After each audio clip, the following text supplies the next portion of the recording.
go in your dining room or kitchen about 4 feet off the floor. Now, the thing that's unusual about this piece is that it has a bow front, and everyone's been wondering how I made these curved doors. It's not that difficult, and I'll show you next right here on the new Yankee Workshop. The new Yankee Workshop features the craftsmanship of Norm Abram. One of the best places in London to find English country pine antiques is here at the Pine Mine. And once again, I turn to Jake Foreman for a little bit of help. Well, Jake, today what I'm looking for is a small corner cupboard, the type that you might hang in a corner. Yes, corner cupboards. Well, as it happens, we have a very pretty one here, which is bow-fronted, fairly unusual. That is very unusual. And a nice early piece. It's mid-18th century. Has some nice original hinges here. You know, at first glance, this board, I thought it was going to be one piece, but right away I see a seam here, one over here. You suppose they joined several boards together? I think so. I think that's exactly how they do them. And then maybe plane them until they were just the right shape? Absolutely. Very nice. There's nice bow-fronted shelves here. Well, you know, I didn't quite expect to find a piece like this here. I was thinking more of the more traditional flat front. Yes, well, we, as it happens, have one of those, which is earlier than this, in fact. Oh. It's downstairs. Lead on. Jake, what are the condition of the pieces when you first obtain them? Well, most of them are painted. We strip them and then we wax them. One thing we don't do, or never do, is stain them, because that brings out the wrong sort of colors. So we just apply nice waxes, and there's a good piece here which you'll see the sort of results you can get. Oh yeah, the wax. The lovely, the wood looks beautiful. Yes, a beautiful finish on that. Very old cupboard. Oh, yeah, this is a nice cupboard. Good size across the front with the big raised panel. Yes.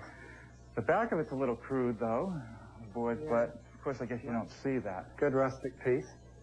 Well, what do you like about it? I like the hinges here indicate a date to about Queen Anne, which is early 18th century.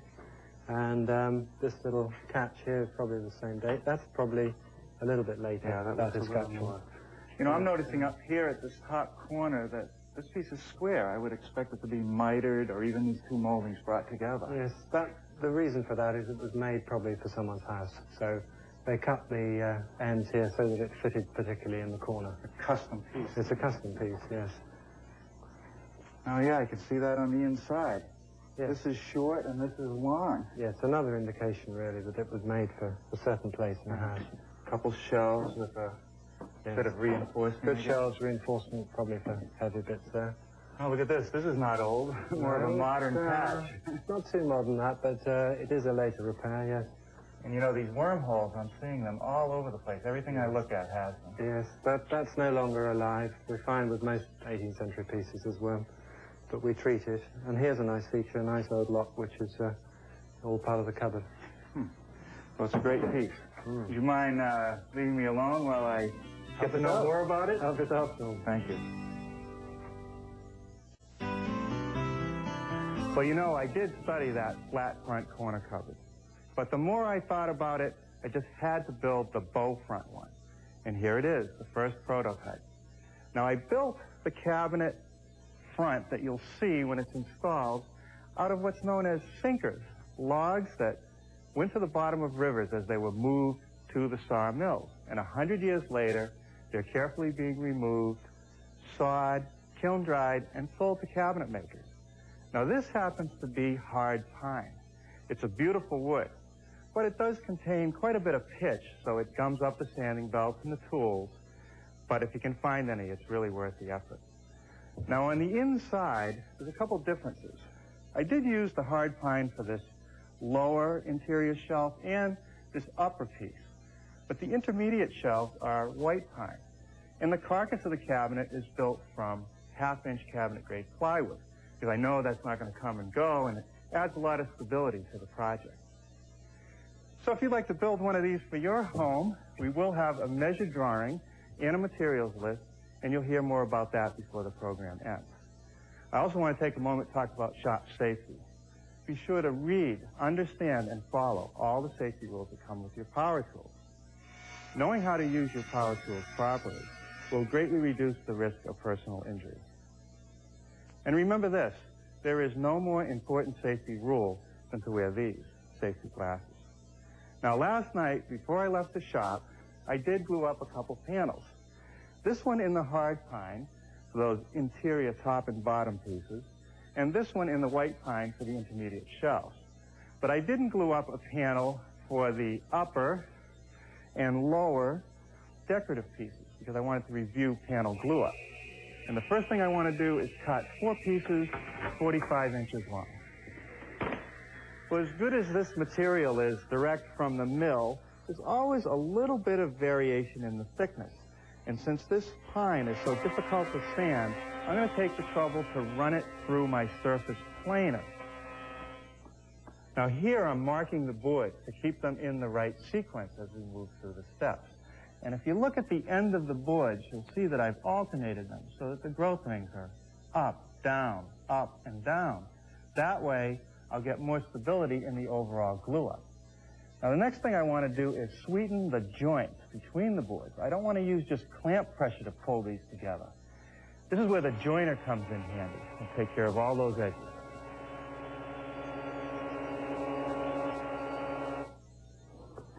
Now here I'm laying out the pieces that will be cut from the blank. First with a big framing square.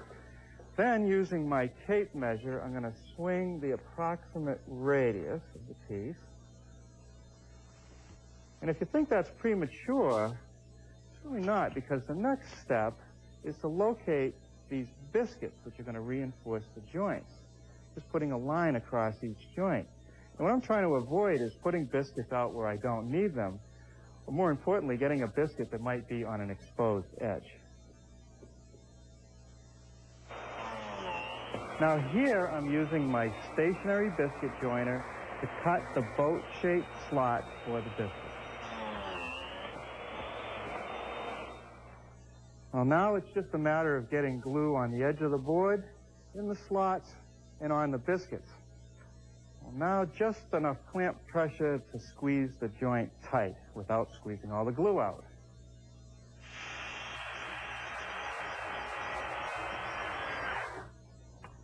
Now here I'm cutting out the triangular shapes from the blank. And I found that the best choice to do that is with the circular saw. Now you might have noticed I left a little bit of the line. I'll clean up any variation at the joiner.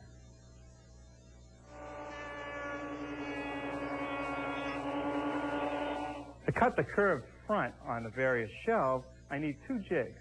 This one, which is my circle cutting jig, and that's attached to my bandsaw, and it acts as an extension of the table. And you can see how many times I've used it with various radii.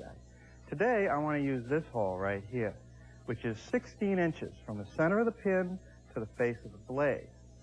Now, the other jig is this one, which is just a piece of 1/4-inch plywood with a hole on one end that will slip over the pin, and 2 cleats that are 90 degrees to one another and align with the center of the pin. You simply take the blank piece of material, fit it tightly against the cleats, hold this corner down with my hand, and use this hand to guide it through the front. For these intermediate shelves, which are slightly larger, I'm just going to move my pin to the 16 1/8 inch radius mark.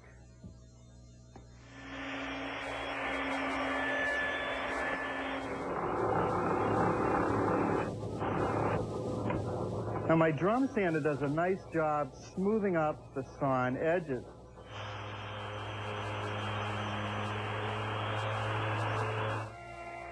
Using just a portion of a 1/4-inch radius round over bit, I'm easing the front corners of all the intermediate shelves. Well, now I need to get the plywood to start building the carcass. And this is the material I want to use. It's known as Baltic birch. Metric in size, it's a little thinner than a 1/2 inch, and it comes in 60-inch by 60-inch sheets. And I'm told by my supplier that it comes from someplace in the former Soviet Union.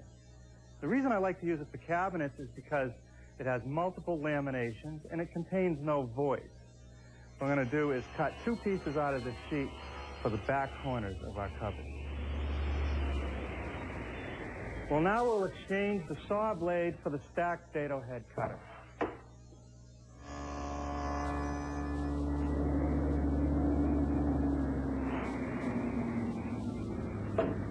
Now that takes care of the dados for the 3 intermediate shelves. Now I'm going to add an auxiliary fence and do a rabbet for the top and bottom shelf. Now here I'm just using a scrap piece of plywood to set the fence on the dado head. And that's so that I can run a rabbet down the back edge of the wider of the 2 back pieces.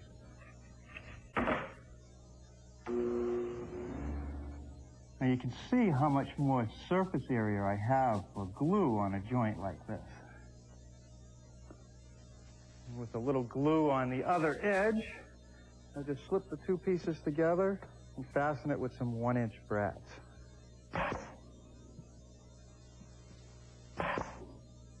Now for the top and bottom shelf, I'm only going to put glue about halfway down each joint.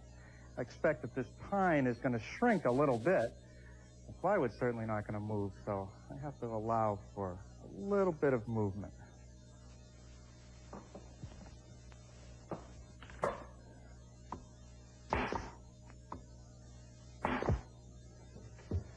Now, the antique in London and our prototype has a beaded detail right along the edge of the stiles. So to make that, I've set up my router table with a beading bit. And with the blanks already cut to the right width, I'll just run the edges through.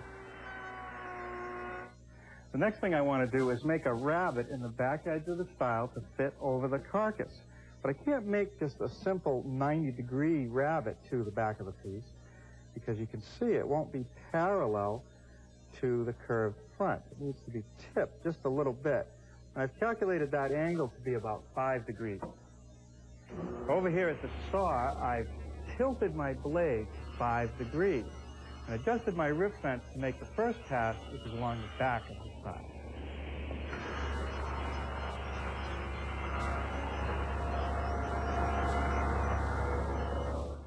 Well, now if we take the stile and slip it over the side of the carcass, you see that it doesn't fit that round quite yet. So what I want to do is first mark the thickness of the bottom and top shelf. And then I want to raise it up so that the rabbet seats tight, and this corner is right even. And then trace the curve of the front onto the end grain. So now I have a couple marks that I can use a sharp knife and a chisel to clean out this area on both stiles, top and bottom. So if I ever want those doors to work properly later, I have to bevel the beaded edge of each stile at 5 degrees. Now with both stiles clamped into their final position, I want to put a mark where the stile meets the carcass at each shelf location. From a scrap of wood, I've made a little marking block. This inside angle is about 85 degrees so that it fits tightly against the carcass and the back of the stile. I've also cut the length so that it's perfectly flush with this edge. Well, now I can remove the stiles and slip in the intermediate shelves.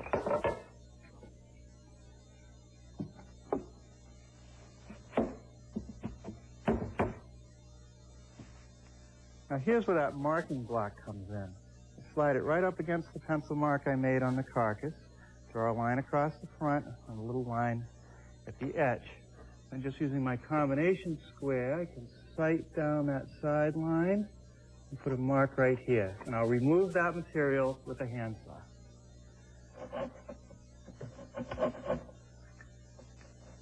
Well, now using some glue and nails, we can install these shelves.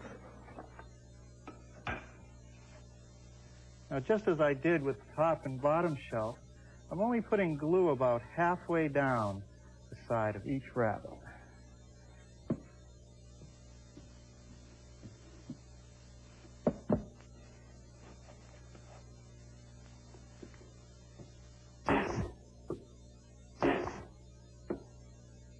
Okay, now a little glue on every shelf notch and some in the rabbet of the stile. And I now can attach everything with some 1-inch brads.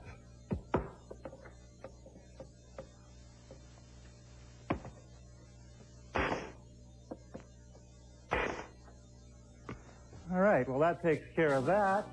Now tomorrow we'll get to making those curved doors.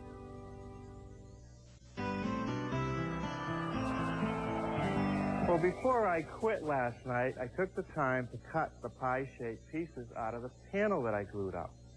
And I've just run this cove detail on the lower panel. Now I want to switch to a Roman ogee profile bit to do the top panel.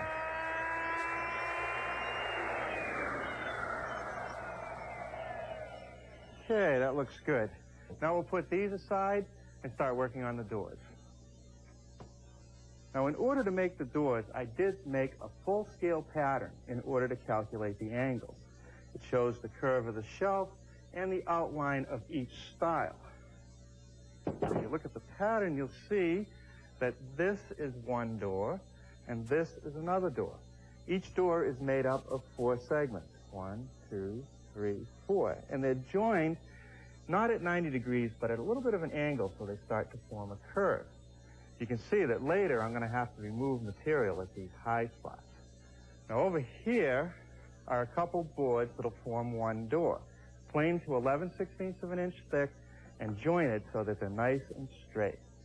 Now the first thing to do to start forming the curve is to bevel the edges of these 2 boards so they start to take this shape.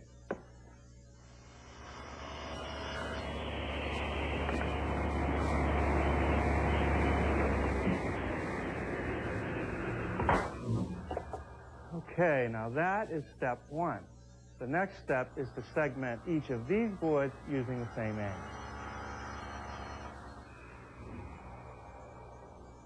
Okay, that's going to be good.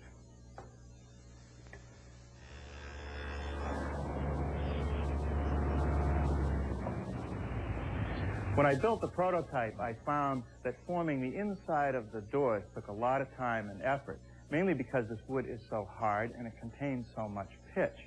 So this time I've decided to set up my twin blade wobble dado head cutter and use it set at a slight bevel to remove some of the material to help the process later. The biscuits will add strength and will help in the clamping operation. On one edge of each door, I'm adding a narrow strip to allow me to make that beaded overlap.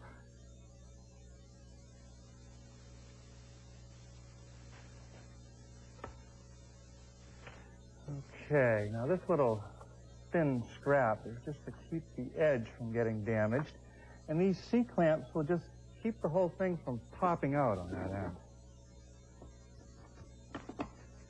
Well, you know, they say you can never have enough clamps in a workshop.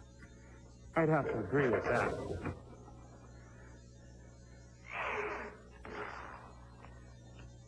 To secure the top and bottom pieces, I'm just using some screws.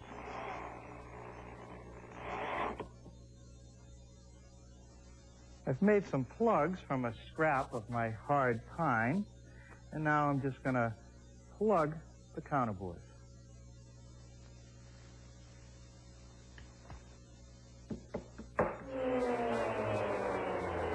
Well, the doors sat in the clamps for about 2.5 hours. And I've just beveled the hinge side of the door using my joiner with the fence set at a 5-degree bevel. Now I'm ready to rip the doors to the correct width. And I want a 5-degree bevel on the ripped edge. But because the bow of the door is up, I've had to tilt the saw to about 15 degrees.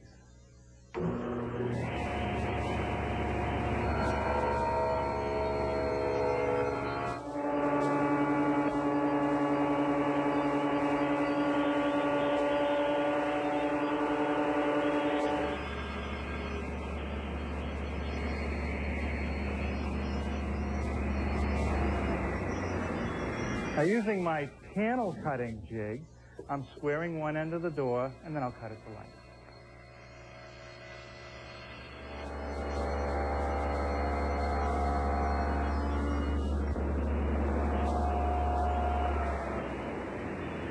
Now that was the first cut of 2 that I'm going to need to make a rabbet where the doors meet in the center.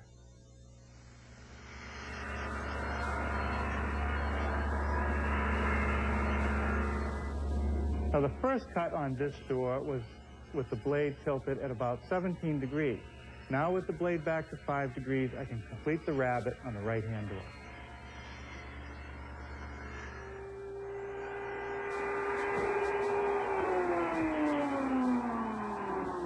But once again, using my router table with my beading bit, I put the decorative bead on the overlapping door.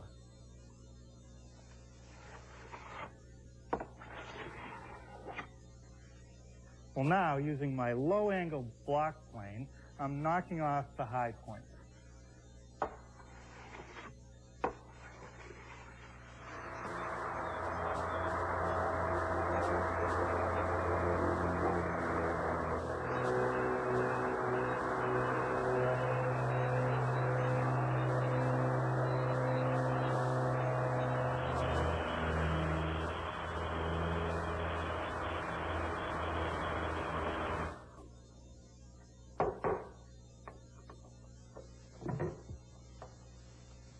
Okay, now with my nice brass H hinges installed and the doors fitted, I think we're all set. We won't put the bolts on the inside of the fixed door and the latch on this operating door until after we figure out what we're going to do for a finish.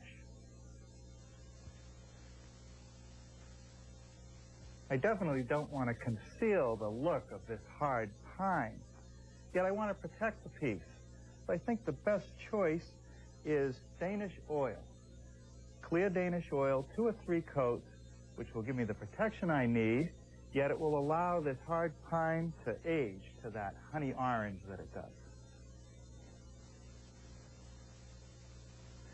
Now on the inside of my corner cupboard, I'm treating the plywood and the shelves with a coat of acrylic latex primer. And I think that's about all I'm going to do to it. Well, here it is, with the interior all painted, the outside oiled, and the nice brass hardware. Is it any surprise that it's become the favorite around here?